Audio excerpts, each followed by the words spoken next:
Salut à toi, belle âme. Bienvenue à nouveau sur ma chaîne. As-tu déjà vécu un moment où l'amour exigeait un sacrifice plus grand que tout ce que tu aurais pu imaginer? Aujourd'hui, je vais te raconter une histoire bouleversante de courage, de chagrin et d'un amour si puissant qu'il pourrait guérir même les blessures les plus profondes. Reste avec moi. Plongeons ensemble dans cette histoire. Emily Carter, une jeune femme belle et intelligente, était en dernière année d'études en gestion hôtelière dans un petit collège communautaire du Texas. Elle représentait le seul espoir de sa mère, Linda Carter, qui avait passé sa vie entière à travailler sans relâche pour élever sa fille. Le passé de Linda avait été tout sauf facile. À seulement 16 ans, elle était tombée enceinte d'un soldat étranger et avait été reniée par sa famille. N'ayant nulle part où aller, elle avait quitté sa petite ville natale pour s'installer à Dallas, portant en elle la vie naissante de son enfant. Là, elle avait trouvé du travail comme serveuse dans un petit diner.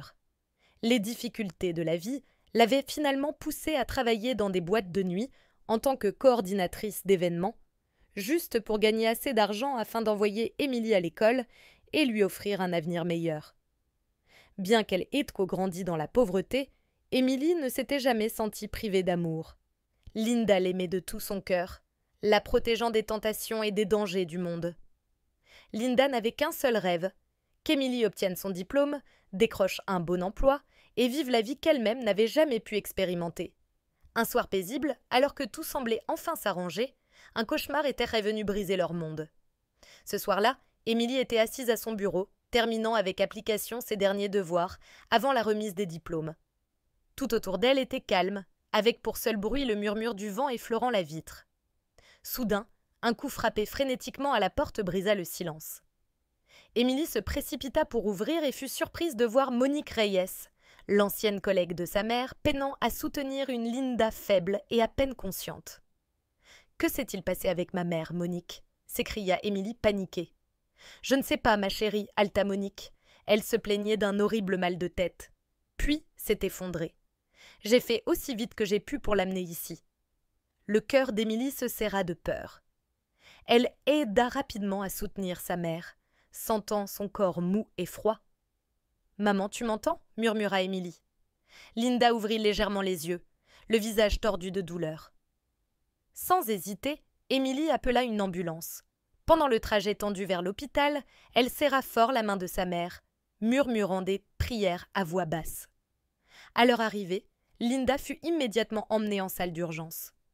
Émilie resta seule dans le couloir stérile et froid, des larmes coulant sur ses joues. Après ce qui sembla une éternité, un médecin apparut, le visage grave. « Nous avons effectué plusieurs tests, commença-t-il. Votre mère, Linda, a une tumeur maligne au cerveau. Elle a besoin d'une opération immédiate. » Le monde s'effondra autour d'Émilie. Luttant pour garder son calme, elle demanda « Combien coûtera l'opération, docteur ?» L'opération et les traitements qui suivront pourraient plutôt coûter entre 50 000 et 100 000 $, répondit-il. Une somme qu'Émilie n'aurait jamais osé imaginer posséder. Elle se sentit emportée dans une tempête sans issue, le cœur brisé à la vue de sa mère luttant entre la vie et la mort. Émilie quitta l'hôpital hébétée, le cœur noyé dans la douleur et le désespoir. La nuit noire enveloppait Dallas, reflétant l'obscurité de ses pensées. Elle n'avait personne vers qui se tourner. Aucun parent, aucune épargne, juste une petite somme mise de côté pour sa remise de diplôme. Recroquevillée sur un banc près de l'hôpital, Émilie éclata en sanglots impuissants. Elle n'avait aucune idée de comment sauver sa mère. À ce moment-là, Monique Reyes, la vieille amie de Linda, la retrouva. Émilie l'appela doucement Monique en s'asseyant à ses côtés. « Je sais que tu te sens désespérée, mais je pourrais peut-être t'aider. » Émilie leva les yeux, les paupières gonflées et pleines d'un mince éclat d'espoir. « Comment » murmura-t-elle. Monique hésita un moment avant de parler. « Tu sais, je travaille comme organisatrice d'événements dans un club très huppé. Là-bas, de jeunes femmes belles peuvent gagner énormément d'argent en une seule nuit, si elles acceptent de tenir compagnie à des clients VIP. » Émilie se figea.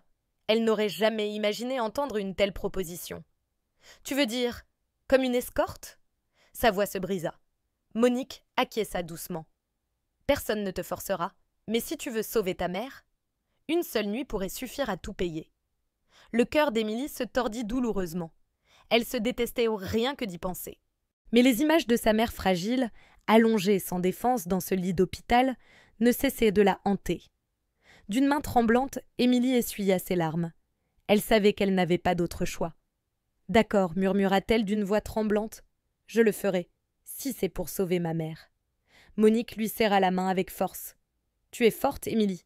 On va traverser ça ensemble. » Émilie serra les poings, se répétant que ce n'était qu'un petit sacrifice pour le plus grand amour qu'elle ait jamais connu, celui de sa mère.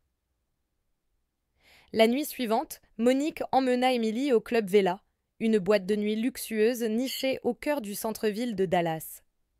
Des lumières scintillantes à la musique de jazz douce, tout respirait une opulence qu'Émilie n'avait jamais approchée. Son cœur battait à tout rompre alors que Monique la guidait à l'intérieur. Émilie portait une simple robe noire, son maquillage léger et délicat, gardant encore une allure innocente au milieu de cette foule fastueuse. « Souris, sois polie, et ne laisse personne voir que tu as peur, » murmura Monique en lui serrant la main pour la rassurer. Émilie hocha la tête, raide, tentant de se calmer.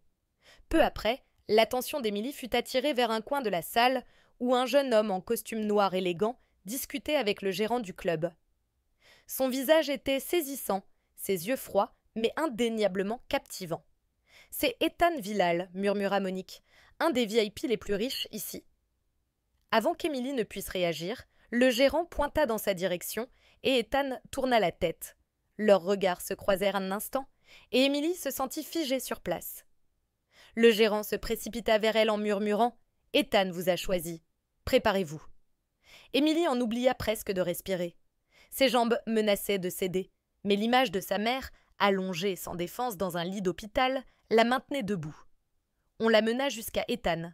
De près, il était encore plus impressionnant, mais la froideur qu'il dégageait lui donna des frissons. « Émilie, c'est bien ça ?» demanda-t-il d'une voix grave et rauque. « Oui, » murmura-t-elle. Il esquissa un sourire en coin indéchiffrable. « Je veux acheter une nuit avec toi, mais j'ai une offre spéciale. » Émilie déglutit difficilement. « Quelle offre ?» Ethan s'adossa, ses yeux profonds la fixant intensément. « 3 mois. Tu restes à mes côtés pendant 3 mois. Je te paye 500 000 $. Le monde sembla s'arrêter autour d'Émilie. Un demi-million. Une somme qui pouvait sauver sa mère et même changer leur vie. Son cœur s'emballa. Un choix cruel et limpide s'imposait à elle. Sa liberté ou la vie de sa mère. Émilie était assise face à Ethan dans son luxueux penthouse, encore incapable de réaliser ce qui lui arrivait. Elle avait accepté l'accord. 3 mois à appartenir à un étranger contre 500 000 $ pour sauver sa mère. Ethan l'observait avec intensité, son expression impénétrable. « À partir de ce soir, » ordonna-t-il, sa voix calme mais autoritaire. Émilie hocha simplement la tête. Elle se répétait sans cesse. Ce n'était qu'une transaction. Pas d'émotion, pas d'attente. Mais dès la première nuit, tout dépassa ce qu'elle avait imaginé. Ethan n'était pas doux. Il était froid, possessif, la traitant comme un objet. Émilie se sentit humiliée, brisée, mais elle serra les dents pour sa mère. Les yeux d'Ethan s'assombrirent, percevant la gêne, la peur sincère et surtout son innocence. Il resta figé. Dans son monde, les femmes qui concluaient de tels accords n'étaient bannes jamais vierges. Mais Émilie, elle était différente.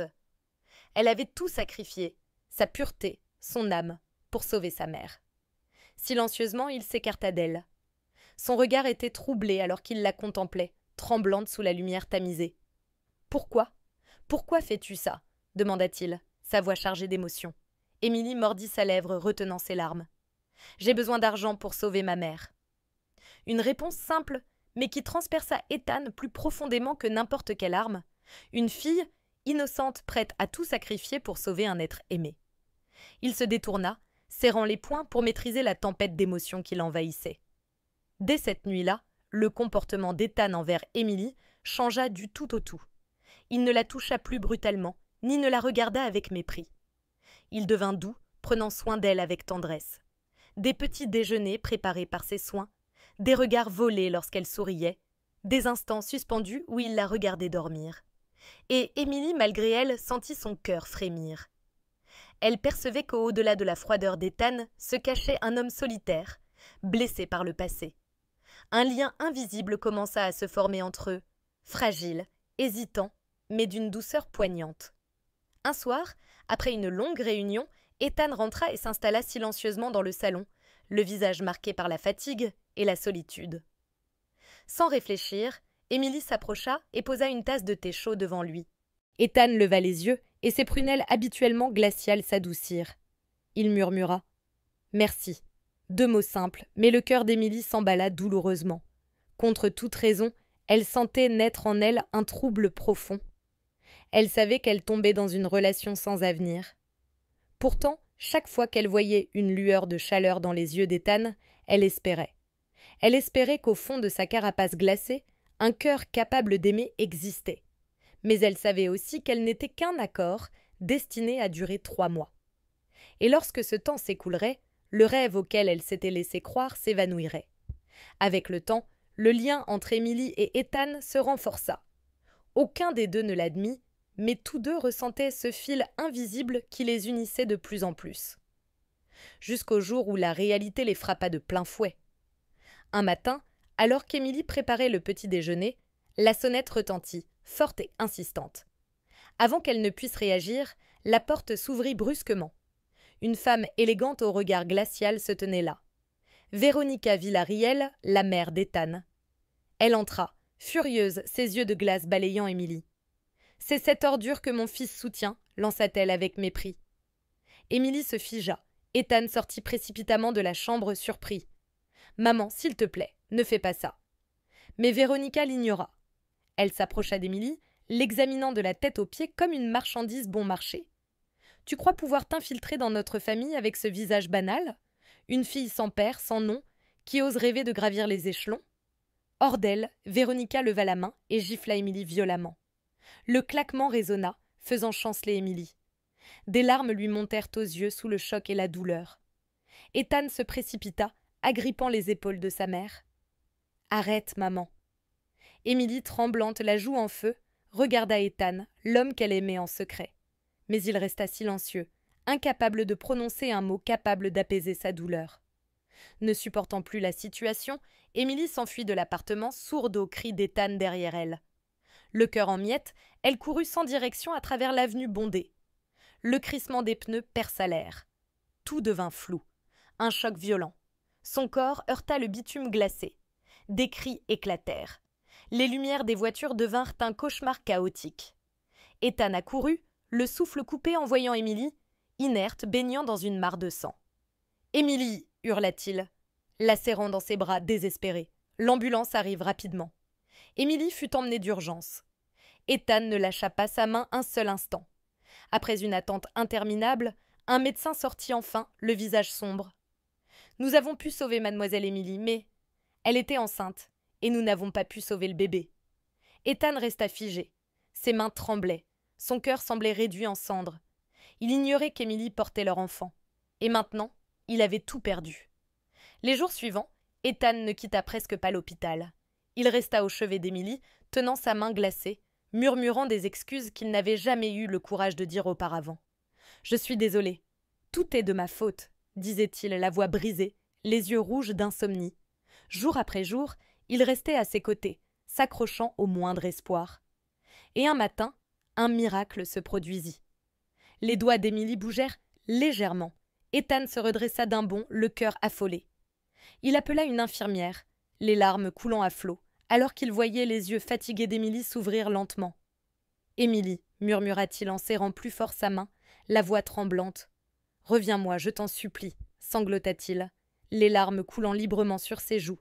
Elle le regarda, le regard vide, comme si elle luttait pour se souvenir de tout.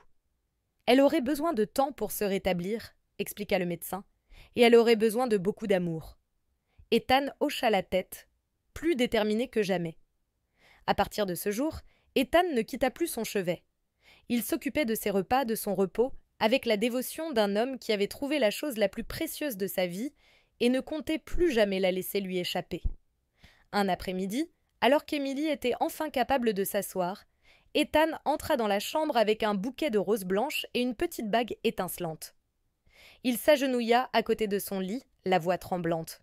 « Émilie, J'ai déjà perdu trop de choses. Je ne peux pas te perdre à nouveau. S'il te plaît, veux-tu m'épouser? Sa voix se brisa sous l'émotion, et ses yeux brillaient d'un espoir tremblant et désespéré. Les larmes montèrent aux yeux d'Émilie. Son cœur, bien que marqué par les épreuves, ne pouvait nier la sincérité qui rayonnait dans le regard d'Ethan. Elle acquiesça lentement, et pour la première fois depuis longtemps, Ethan pleura. Mais cette fois, il pleura de pur bonheur. Après qu'Émilie se soit réveillée et ait accepté la demande en mariage d'Ethan, leur vie entra dans un nouveau chapitre rempli d'espoir. Pendant toute sa convalescence, Ethan resta fidèlement à ses côtés. En plus de l'amour qu'il lui témoignait chaque jour, Émilie puisait aussi sa force dans une autre bonne nouvelle. Sa mère, Linda Carter, après une longue période de traitement, avait enfin retrouvé la santé. Linda sortit de l'hôpital et rentra chez elle. Son visage rayonnait de bonheur en voyant sa fille aimée d'un homme sincère. De plus, la patience et la sincérité d'Émilie finirent par attendrir le cœur de Véronica Villarreal. Au fil du temps, en étant témoin des sacrifices silencieux d'Émilie, de sa force et de sa bonté, Véronica comprit que cette jeune femme n'était ni insignifiante ni intéressée comme elle l'avait autrefois pensé. Un après-midi, Véronica s'approcha doucement d'Émilie, lui prit la main et lui dit « Tu as tant enduré. Si tu me le permets, j'aimerais avoir l'honneur de t'accueillir officiellement dans notre famille. » Émilie ne put retenir ses larmes de gratitude. Ainsi un mariage simple mais profondément émouvant fut célébré dans le petit jardin derrière le domaine Véral. Il n'y eut ni robe extravagante ni grande cérémonie, seulement des cœurs sincères réunis pour célébrer le véritable amour. La lumière douce du soleil de l'après-midi baignait le jardin d'une lueur dorée, comme pour bénir leurs vœux. Linda Carter tenait fièrement la main de sa fille, les yeux pleins de fierté et de bonheur. Véronica, bien qu'elle ait gardé une attitude digne, ne pouvait cacher le léger sourire qui flottait sur ses lèvres.